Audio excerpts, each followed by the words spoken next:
Just relax. Just relax. No, we're not playing that.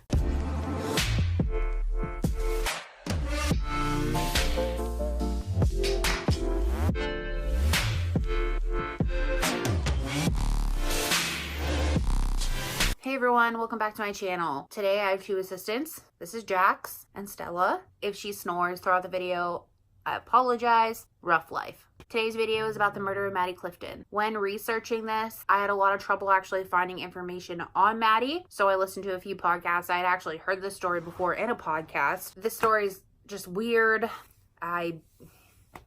Let's just get right into it. Maddie Clifton was born on June 17th, 1990. Her parents were Sheila Clifton and Steve Clifton. At the time of her disappearance in 1998, she lived in Jacksonville, Florida with her parents, obviously, and her sister Jessie. Most describe Maddie as a cheerful, well-behaved little girl. She was super passionate about dancing in the classes that she was taking for dancing. She was also a bit of a tomboy as well. Her mom said that she could rock a ballerina outfit just as well as she could rock a softball outfit. The Cliftons were a normal family and they spent a lot of time together. When they had long weekends, they would go on fishing trips. The girls really liked to do this. Jessie was 3 years older than Maddie. So at the time of Maddie's disappearance, Jessie was 11 and Maddie was 8. Josh Phillips was born to Steve and Melissa Phillips in 1984. They lived right across the road from the Clifton household. Josh was described as a solitary child, and then well into his teen years, he was described as quiet and solitary. Josh's parents set forth pretty strict rules, and Josh recalls walking in to see his father punching a wall more than once. Since Josh did not have many friends, was a very solitary kid, he took his interest elsewhere. He was into violent pornography, which in 1998 was a lot harder to get a hold of than it is now, and he liked books on the occult. The story begins on November 3rd, 1998. Sheila Clifton got home from work around 4:30 and immediately Maddie was asking to go outside and play. Since there was still a little bit of time before dark, Sheila said okay, and then Jessie also asked if she could go outside and play as well. A little after 5, Sheila had finished dinner and Jessie returned home. Sheila then asked where Maddie was and Jessie had said she hadn't seen her at all. Now Maddie and Jessie did ask to go to the same house to play, so it was weird that Jessie said she didn't see Maddie at all while she was outside playing. 15 minutes later, 911 was called and the search began. Friends, neighbors, police, and investigators all started the search for Maddie. A few days passed and nothing had shown up.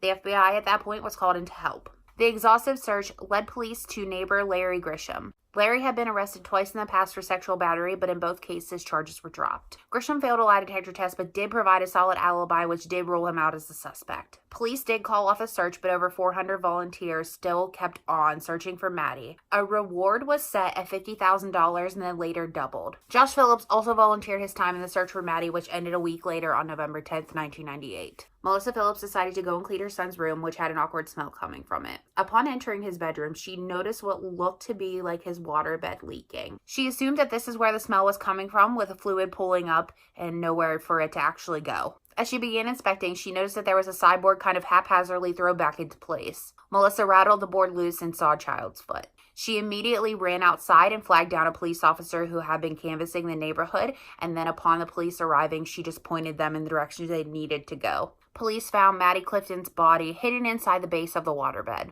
She was found naked from the waist down with only a pair of socks on, but she was not sexually assaulted. Police picked Josh up at school and took him to the juvenile detention center where he confessed everything. So this is where I'm going to tell you what Josh said and then versus what the forensics actually said. 5 p.m., November 3rd, Maddie went to Josh's house to play baseball. Josh's parents not being home, he wasn't allowed people over. He reluctantly agreed to throw around the baseball with her for a little bit. One of the throws actually hit Maddie right above the eye, scratching her and causing her to bleed. As an 8-year-old, she immediately started crying. What 8-year-old isn't going to cry when they get hit by a baseball? I would probably cry if I got hit by a baseball. This is where forensics actually starts to disagree with Josh's story. According to Josh, he panicked because she was crying and his dad was supposed to be home at any minute and he didn't want to get in trouble for Maddie being there. He carried her into his house and into his bedroom, placing her on the floor, but she was still crying. This is where things got ugly. In Josh's words, he panicked again, hit her over the head with a baseball bat, and then stabbed her in the neck with a penknife repeatedly. Once she was silent, he shoved her in the space below his waterbed. According to forensics, she was definitely injured in the head, but things happened a little bit more differently. Once Maddie was in Josh's room, he took a foam cord and strangled her for about 15 minutes. He then hit her on the head with a baseball bat and shoved her motionless body under his bed. At this point, his father came home, and Josh left his room to talk to his dad for a little bit as if nothing ever happened. After talking with his father, he returned to his room and noticed that Maddie was still alive and moaning in pain. Pulling his mattress up, he then stabbed her 9 times in the body and 2 times in the neck, killing her. Now, again, there was no evidence of sexual assault, but Josh did watch pornography before and after the murder. Phillips was charged with first-degree murder, and then he was convicted and sentenced to life in prison with no possibility of parole. But because he was under the age of 16 at the time, he was not eligible for the death penalty according to Florida's laws. No one really knows why Josh did this to Maddie. Sources say that it might have been because he was worried about his abusive father hurting him with Maddie being in the house. Phillips said that if he could take it back, he would.